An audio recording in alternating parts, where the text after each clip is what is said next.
আজকে আবার একটা নতুন ভিডিও নিয়ে তোমাদের সামনে হাজির হয়ে গেছি। আর আমরা আজকে দুজনে দেখো সকাল সকাল রেডি হয়ে গেছি। এই যে পিকো রেডি হয়ে গেছে, আমিও রেডি হয়ে গেছি। আর আমাদের সঙ্গে আরো অনেকজন আছে, আর আমরা যাচ্ছি একটা বিশেষ ট্যুরে। তো চলো বেরোই। কোথায় যাচ্ছি বেরিয়ে রাস্তায় কথা হবে। তো চলো ভিডিওটা দেখতে থাকো।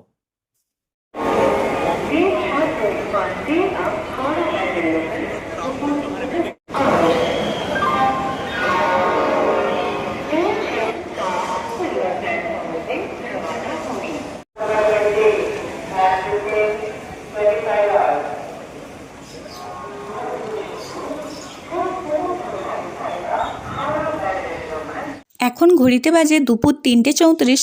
আর আমরা তো উঠে গেছি ট্রেনে। আর আমরা যাচ্ছি হাওড়া থেকে চেন্নাইগামী করমণ্ডল এক্সপ্রেসে। আর আমরা যাচ্ছি ভুবনেশ্বর।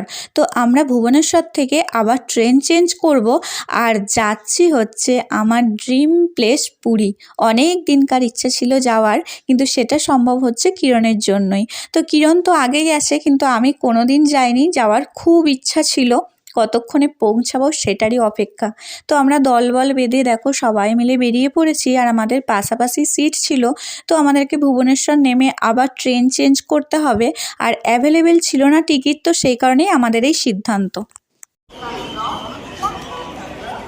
ঘড়িতে 7:19 আমরা ভদ্রক স্টেশনে ছিলাম। আর তারপর আমরা ভুবনেশ্বরে নেমে গেছি। তো আমাদেরকে তো এখন অপেক্ষা করতে হবে, কারণ অনেক পরে পুরী যাওয়ার ট্রেন। তো চলো এখন অপেক্ষা করাই যাক। 2000 years later.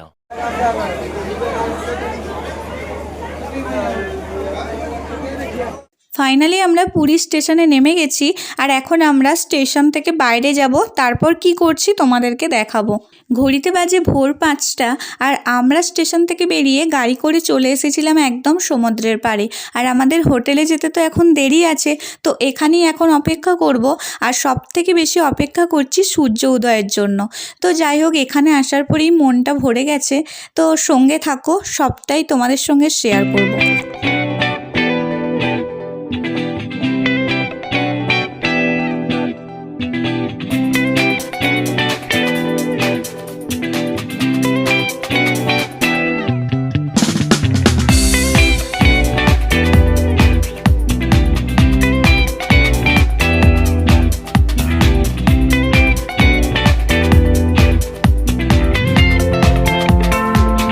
One eternity later. তো গাইস, সমস্ত কিছু ফর্মালিটিস কমপ্লিট করার পরে আমরা কিন্তু রুম পেয়ে গেছি। এই দেখতে পাচ্ছ আমাদের রুম। আর তো চলো এরপর রেডি হব। আর রেডি হয়ে আমরা কিন্তু জগন্নাথ মন্দিরের উদ্দেশ্যে বেরোবো।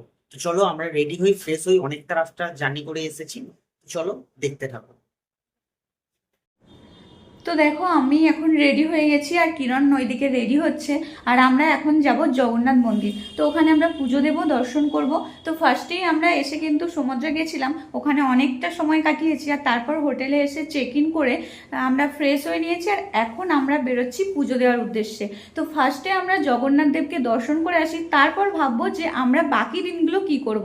তো চলো সঙ্গে থাকো, যতটা পারবো তোমাদেরকে দেখানোর চেষ্টা করব। তো চলো। রুম থেকে বেরিয়ে আমরা এখন যাচ্ছি নিচে।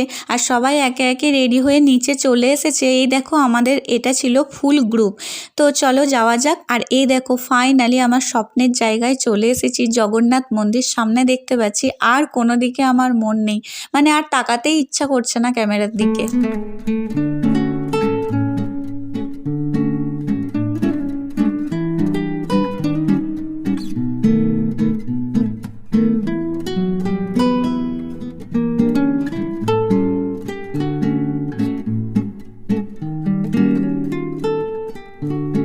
প্রথমেই আমরা মন্দিরের সামনে চলে গেছিলাম। আর ওখান থেকে একটা পান্ডার সাথে কথা বললাম। আর তারপর পান্ডার পিছু পিছু হেঁটে যাচ্ছি লাইনে দাঁড়ানোর জন্য। আর বৃষ্টিও পড়ছিল হালকা হালকা। এরপর তো আমাদেরকে ফোনগুলো রেখে দিতে হবে। যদিও আর কথা বলার কোনো রকম ইচ্ছা নেই, জানো তো, কারণ আমার যে স্বপ্ন, একটা স্বপ্ন সত্যি হতে চলেছে, মানে জগন্নাথ দেবের দর্শন করতে পারবো। তো আর কথা বলতে ইচ্ছা করছে না। তো চলো বেরিয়ে আসার পরে আবার তোমাদের সাথে কথা হচ্ছে। অবশেষে আমার সেই স্বপ্ন সত্যি হলো। কিরণের হাত ধরে আমি জগন্নাথ দেবের দর্শন করতে পেরেছি। আর তারপর আমরা ওই মন্দির থেকেই মহাপ্রসাদ কিনে বাইরে এসেছিলাম। আর তারপর চলছিল আর একটা গায়ে কাঁটা দেওয়ার মতো মুহূর্ত, মানে ধ্বজা তোলা চলছিল। আর সেই ভিডিওই তোমাদের সাথে দেখো শেয়ার করেছি। আর যেহেতু আমরা কার্তিক মাসে গেছিলাম তাই খুব তাড়াতাড়ি ধ্বজা তোলা হচ্ছিল, জানো তো। তো সেটাও দেখে আমার চোখটা সার্থক হয়ে গেল। আর তোমাদেরকেও একটু দেখিয়ে নিলাম। Approximately 10 hours later. মন্দির থেকে সব কিছু দর্শন করে আমরা সন্ধ্যা নাগাদ হোটেলে ফিরেছিলাম। আর তারপর আবার রেডি হয়ে বেরিয়ে পড়েছিলাম বীজ মার্কেটের উদ্দেশ্যে। আর ওখানে গিয়ে ফার্স্টেই আমরা লঙ্কার পকোড়া খেয়ে নিয়েছিলাম। আর তারপর এখন বসে আছি অধীর অপেক্ষায়, মানে মাছ ভাজা খাবো সেই জন্য। তো ভাজতে দেওয়া হয়েছে, সেই অপেক্ষাতেই বসে আছি। আর এদিকে দেখতেই পাচ্ছ কত রকমের মাছ, মানে একে একে ভাজছে। অনেক লোকজন আছে মাছ ভাজা খাবে বলে দাঁড়িয়ে আছে। আর আমাদের হাতে চলে এসেছে এখন চিংড়ি ফ্রাই। তো চলো আমরা এটা এনজয় করি আর তোমরা অপেক্ষা করো পরের পার্ট আসার জন্য। তো চলো, বাই।